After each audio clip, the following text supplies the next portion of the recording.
जय भोलेनाथ की। ओम नमः शिवाय। हिंदू पंचांग के सभी महीनों का अपना एक विशेष महत्व होता है, जिसमें से एक है सावन का महीना। सावन का महीना भगवान शिव को अति प्रिय होता है। कहते हैं, जो लोग सावन के सोमवार व्रत रखकर भगवान शिव की उपासना करते हैं, भगवान शिव उनकी हर मनोकामना, हर इच्छा पूरी करते हैं। ऐसे में 16 सोमवार के व्रत की महिमा अपरंपार है। ये व्रत सावन के पहले सोमवार से शुरू किया जाता है। 16 सोमवार का व्रत करने से हर इच्छा पूरी होती है। खासकर अविवाहित लोगों को इस व्रत से मनचाहा जीवन साथी मिलता है। सुहागिन स्त्रियों को सौभाग्य की प्राप्ति होती है तथा जो स्त्रियां निसंतान हैं, उन स्त्रियों के लिए सावन के 16 सोमवार का व्रत श्रेष्ठ माना गया है। आज के इस वीडियो में मैं आपको सुनाऊंगी 16 सोमवार व्रत की संपूर्ण व्रत कथा। आपसे अनुरोध है कि इस कथा को पूरा अवश्य सुनिएगा। 16 सोमवार की व्रत कथा सुनने मात्र से ही शिव शंकर भोलेनाथ की कृपा प्राप्त होती है। एक समय श्री महादेव जी पार्वती जी के साथ भ्रमण करते हुए मृत्युलोक में अमरावती नगरी में आए। वहाँ के राजा ने शिव मंदिर बनवाया था, जो कि अत्यंत भव्य और रमणीक था तथा मन को शांति पहुँचाने वाला था। भ्रमण करते हुए शिव पार्वती वहीं ठहर गए। एक दिन पार्वती ने भगवान शिव से कहा, हे प्राणनाथ, आज मेरी चौसर खेलने की इच्छा हो रही है। पार्वती जी की इच्छा जानकर शिव पार्वती जी के साथ चौसर खेलने बैठ गए। खेल प्रारंभ होते ही उस मंदिर का पुजारी वहां आ गया। माता पार्वती जी ने पुजारी जी से पूछा, हे पुजारी जी, यह बताइए कि इस बाजी में किसकी जीत होगी। पुजारी जी ने कहा, महादेव जी की। परंतु चौसर में शिवजी की पराजय हुई और माता पार्वती जीत गईं। तब माता पार्वती ने उस पुजारी जी को झूठ बोलने के अपराध में कोढ़ी होने का श्राप दे दिया। भगवान शिव और माता पार्वती उस मंदिर से कैलाश पर्वत लौट गए। पार्वती जी के शाप के कारण पुजारी कोढ़ी हो गया। नगर के सब स्त्री और पुरुष उस पुजारी जी की परछाई से भी दूर रहने लगे। कुछ लोगों ने राजा से पुजारी जी के कोढ़ी होने की शिकायत की, तो राजा ने किसी पाप के कारण पुजारी के कोढ़ी हो जाने का विचार कर उसे मंदिर से निकाल दिया। कुछ समय बाद अप्सराएं पूजा करने के लिए उस मंदिर में आईं। अप्सराओं ने पुजारी जी से कोढ़ी होने का कारण पूछा। पुजारी ने सब बातें बता दी। अप्सराएं कहने लगी, पुजारी जी, आप 16 सोमवार का व्रत करो, शिवजी प्रसन्न होकर आपका संकट दूर करेंगे। पुजारी द्वारा विधि पूछने पर अप्सराओं ने कहा, सोमवार के दिन सूर्य उदय से पहले उठकर स्नान आदि से निवृत्त होकर स्वच्छ वस्त्र पहनकर आधा सेर गेहूं का आटा लेकर उसके 3 अंग बनाना। फिर घी का दीपक जलाकर गुड़, निवेद्य, बेलपत्र, चंदन, अक्षत, फूल, जनेऊ का जोड़ा लेकर प्रदोष काल में भगवान शिव की पूजा अर्चना करना। पूजा के बाद 3 अंगों में एक अंग भगवान शिव को अर्पण करके एक आप ग्रहण करें। शेष 2 अंगों को भगवान का प्रसाद मानकर वहां उपस्थित स्त्री पुरुषों और बच्चों को बांट दें। इस तरह व्रत करते हुए 16 सोमवार बीत जाएं तो 17वें सोमवार को 1 पाव आटे की बाटी बनाकर उसमें घी और गुड़ मिलाकर चूरमा बनाकर फिर भगवान शिव को भोग लगाकर वहां उपस्थित स्त्री पुरुष और बच्चों को प्रसाद बांट देना। इस तरह 16 सोमवार व्रत करने और व्रत कथा सुनने से भगवान शिव तुम्हारे कोढ़ को नष्ट करके तुम्हारी सभी मनोकामना पूरी कर देंगे। इतना कहकर अप्सराएं स्वर्गलोक को चली गईं। पुजारी ने अप्सराओं के कहे अनुसार 16 सोमवार का विधिवत व्रत किया। उसका पूजन व्रत करने से भगवान शिव प्रसन्न हुए और भगवान शिव की अनुकंपा से पुजारी का कोढ़ ठीक हो गया।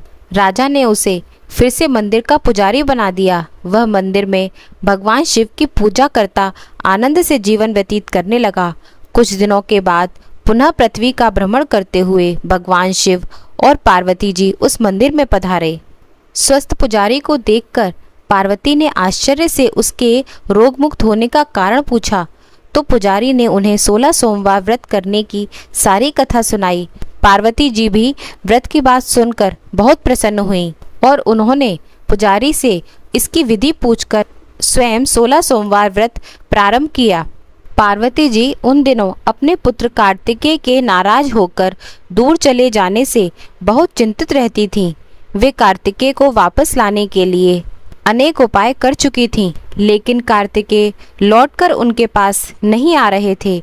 16 सोमवार का व्रत करते हुए माता पार्वती ने भगवान शिव से कार्तिकेय के लौटने की मनोकामना की। व्रत संपन्न होने के तीसरे दिन कार्तिकेय वापस लौट आए। कार्तिकेय ने माता पार्वती से पूछा, हे माता, आपने ऐसा कौन सा उपाय किया जिससे मेरा क्रोध नष्ट हो गया और मैं वापस लौट आया? तब पार्वती जी ने कार्तिकेय को 16 सोमवार के व्रत की विधिवत कथा सुनाई। कार्तिकेय अपने ब्राह्मण मित्र ब्रह्मदत्त के परदेश चले जाने से बहुत दुखी थे। उसको वापस लौटाने के लिए कार्तिकेय ने 16 सोमवार का व्रत करते हुए ब्रह्मदत्त के वापस लौटाने की कामना प्रकट की। व्रत के समापन के कुछ दिनों बाद ही कार्तिकेय का मित्र परदेश से वापस लौट आया। ब्राह्मण ने कार्तिकेय से कहा, हे प्रिय मित्र, तुमने ऐसा कौन सा उपाय किया? कार्तिकेय ने अपने मित्र को भी 16 सोमवार के व्रत की कथा विधि सुनाई। ब्राह्मण मित्र व्रत के बारे में सुनकर बहुत खुश हुआ। उसने भी व्रत किया। 16 सोमवार का व्रत समापन करने के बाद ब्रह्मदत्त विदेश यात्रा पर निकला। वहाँ नगर के राजा हर्षवर्धन की बेटी राजकुमारी गुंजन का स्वयंवर हो रहा था। वहाँ के राजा ने प्रतिज्ञा की थी कि एक हथनी यह माला जिसके गले में डालेगी वह अपनी पुत्री का विवाह उसी के साथ करेगा। ब्राह्मण भी उत्सुकतावश महल में चला गया। वहाँ कई राज्यों के राजकुमार बैठे थे। तभी एक सजी धजी हथनी सूंड में जयमाला लिए वहाँ आई। हथनी ने ब्राह्मण के गले में जयमाला डाल दी। फलस्वरूप राजकुमारी का विवाह ब्राह्मण से हो गया। एक दिन उसकी पत्नी ने पूछा, हे प्राणनाथ, आपने ऐसा कौन सा शुभ कार्य किया था जो उस हथनी ने राजकुमारों को छोड़कर आपके गले में जयमाला डाल दी? ब्राह्मण ने 16 सोमवार व्रत की विधि बताई। अपने पति से 16 सोमवार व्रत का महत्व जानकर राजकुमारी ने पुत्र की इच्छा से 16 सोमवार का व्रत किया। निश्चित समय पर भगवान शिव की अनुकंपा से राजकुमारी के एक सुंदर, सुशील व स्वस्थ पुत्र ने जन्म लिया। पुत्र का नाम गोपाल रखा। बड़ा होने पर पुत्र गोपाल ने भी माँ से एक दिन प्रश्न किया कि हे माँ, आपने ऐसा कौन सा उपाय किया जिससे तुम्हारे घर मेरा जन्म हुआ? माता गुंजन ने पुत्र को 16 सोमवार व्रत की सारी विधि बताई। व्रत का महत्व जानकर गोपाल ने भी व्रत करने का संकल्प किया। गोपाल जब 16 वर्ष का हुआ तो उसने राज्य पाने की इच्छा से 16 सोमवार का विधिवत व्रत किया। व्रत संपन्न होने के बाद गोपाल घूमने के लिए समीप के नगर में गया। वहाँ के बूढ़े राजा ने गोपाल को पसंद किया और बहुत धूमधाम से अपनी पुत्री राजकुमारी मंगला का विवाह गोपाल के साथ कर दिया। 16 सोमवार के व्रत करने से गोपाल महल में पहुंचकर आनंद से रहने लगा। कुछ समय के बाद बूढ़े राजा का निधन हो गया तो गोपाल को उस नगर का राजा बना दिया गया। इस तरह 16 सोमवार व्रत करने से गोपाल की राज्य पाने की इच्छा पूर्ण हुई। राजा बनने के बाद भी वह विधिवत 16 सोमवार का व्रत करता रहा।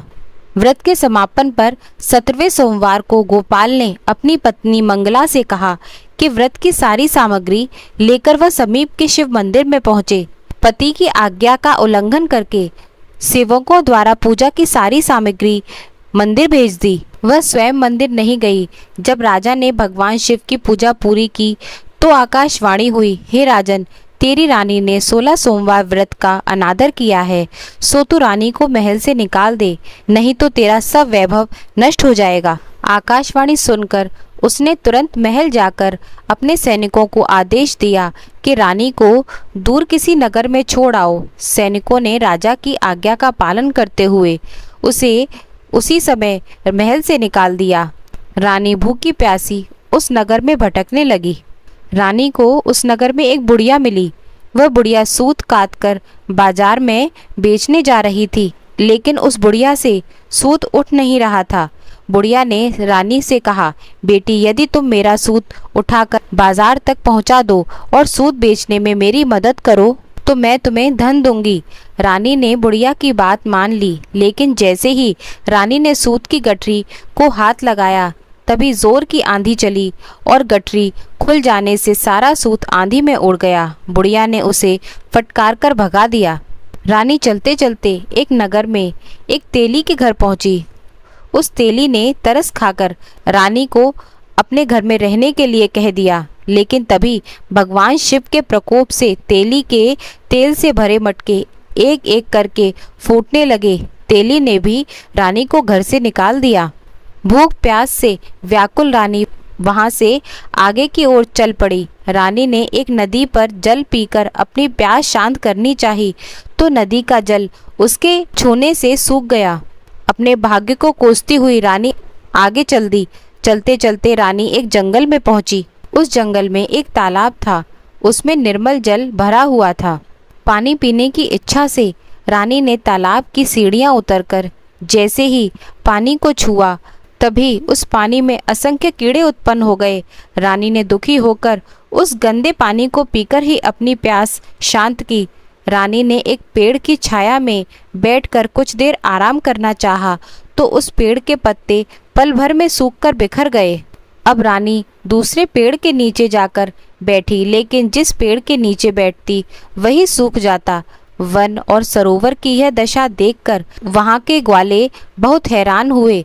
ग्वाले रानी को समीप के मंदिर में पुजारी जी के पास ले गए।